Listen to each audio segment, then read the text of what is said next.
नववार्तामध्ये मी मृणाल ढोक आपल्या सर्वांचं स्वागत करते। आपण या कार्यक्रमामध्ये अनेक मान्यवरांशी चर्चा करत असतो। आज आपल्यासोबत विदर्भ राज्य आघाडीचे कार्याध्यक्ष नीरज खांदेवाले सोबत जुळलेले आहे। नमस्कार सर। नमस्कार।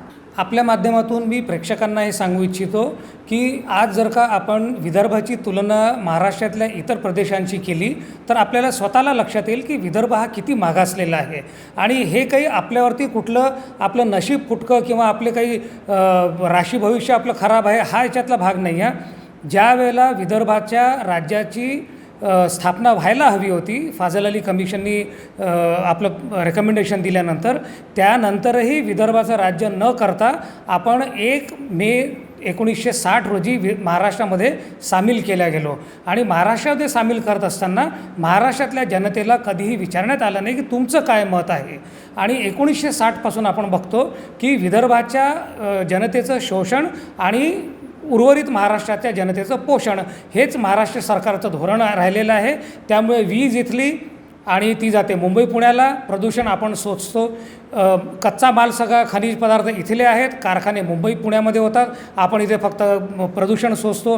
बेरोजगार तरुणांची इतकी मोठी फौज इथे तयार झाली आहे की प्रत्येक घरातला मुलगा हा आज पुणे, मुंबई, नाशिक, बंगलोर, दिल्ली, मुंबई अशाच ठिकाणी आहे, कारण विदर्भामध्ये रोजगार नाही। आपण जर का मिहानमध्ये आलात तर आपल्याला दिसेल की मोजक्या इंडस्ट्रीज इथे आलेल्या आहेत। त्यामुळे मिहानसारखा मोठा प्रकल्प आज ओसाड पडलेला आहे।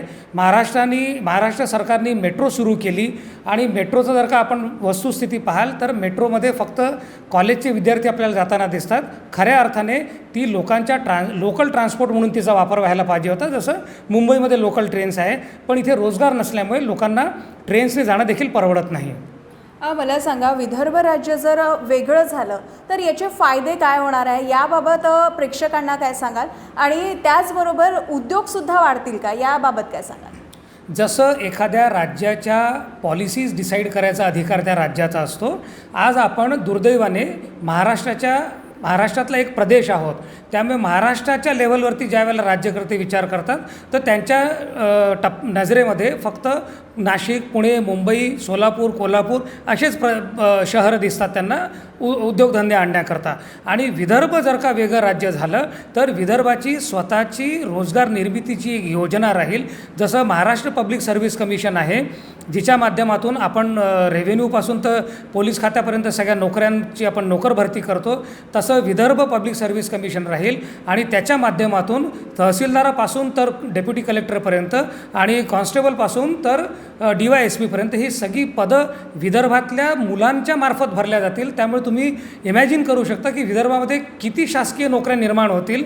आणि त्याचबरोबर जर का विदर्भाच्या जे कोणतं सरकार विदर्भ राज्याचं राहील त्यांनी जर का योग्य आखणी केली तर नवीन उद्योगधंदे विदर्भामध्ये आणले जाऊ शकतील। इथे सर्व खनिज पदार्थ आहेत, लोह आहे, इथे कोळसा आहे, इथे वनसंपदा आहे, हे सगळं आपल्याला त्या उद्योगधंद्यांकरता वापरता येईल आहे। आणि सर्वात मजेची गोष्ट म्हणजे अशी की ज्या वनसंपत्तीच्या आधारावरती महाराष्ट्र देशभराला सांगत फिरतो की बा आमच्याकडे इतकं जंगल आहे, ते सर्वच्या सर्व जंगल विदर्भातलं आहे।